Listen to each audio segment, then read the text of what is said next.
In meinen Augen wirkt er verschlossen und nervös. Er wirkt traurig und in sich gekehrt. Der Schrei nach Aufmerksamkeit. Und, haben Sie sich wiedererkannt? Was macht einen Attentäter aus? Dominik trifft nun Regisseur und Drehbuchautor Tim Sutton, um mit ihm über seinen neuen Film Dark Knight zu sprechen. Dieser handelt von dem Attentat im US-Bundesstaat Colorado im Jahr 2012.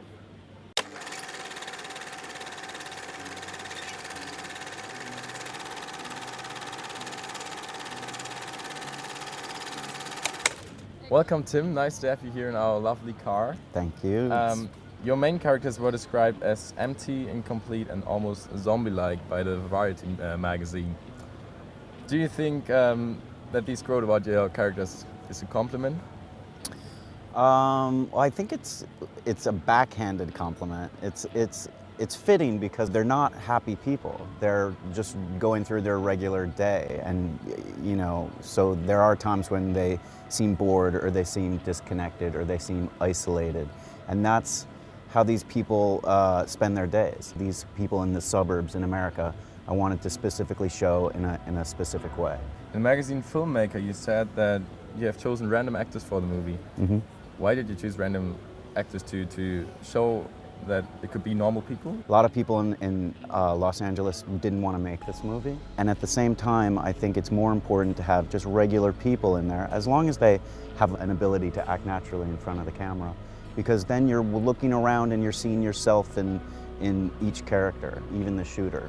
And if you have actors who are well known, you just have actors who are well known. We see two characters in the movie with weapons. How do these figures embody the attitude about the legal ownership of the guns in the US?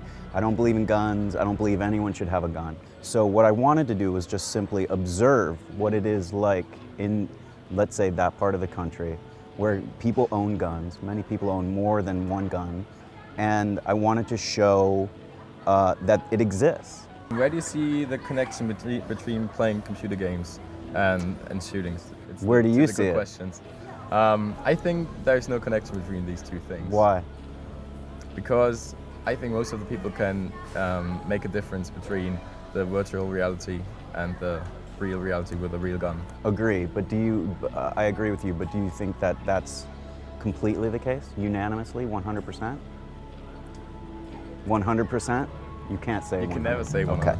So I will agree in that most people can tell the difference. But more importantly, when a culture glorifies first-person shooter games, where you grow up looking at a screen, having control of a gun that and you get points for shooting people, and you have a society that is rewarding violence, and that is my connection to the video games. Do I think it causes people to go out and kill people? No. But do I think that it's all part of a strange, interconnected culture?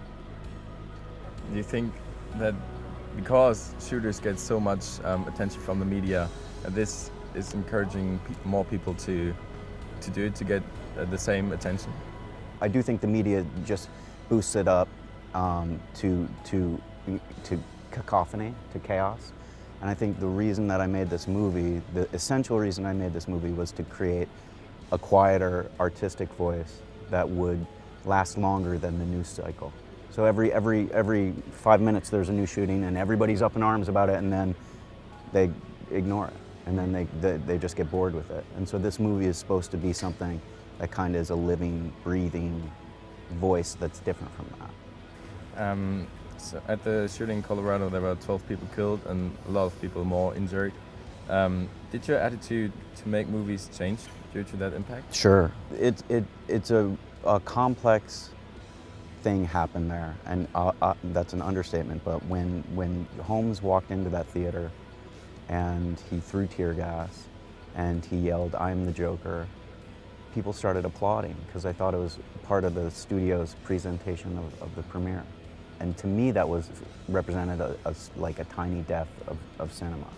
So it did change the way that I view going to movies. And if you go see Dark Knight in a theater, it's the last 10 minutes of the movie are more horrifying than any horror movie you'll ever see. Thank you very much, Tim, for being here today. Wenn ihr euch den Film Dark Knight von Tim Sutton auch nochmal angucken wollt, habt ihr die Chance am 7. Oktober, Freitag um 21 Uhr im Cinemax Kino Dammtor. Lohnt sich auf jeden Fall.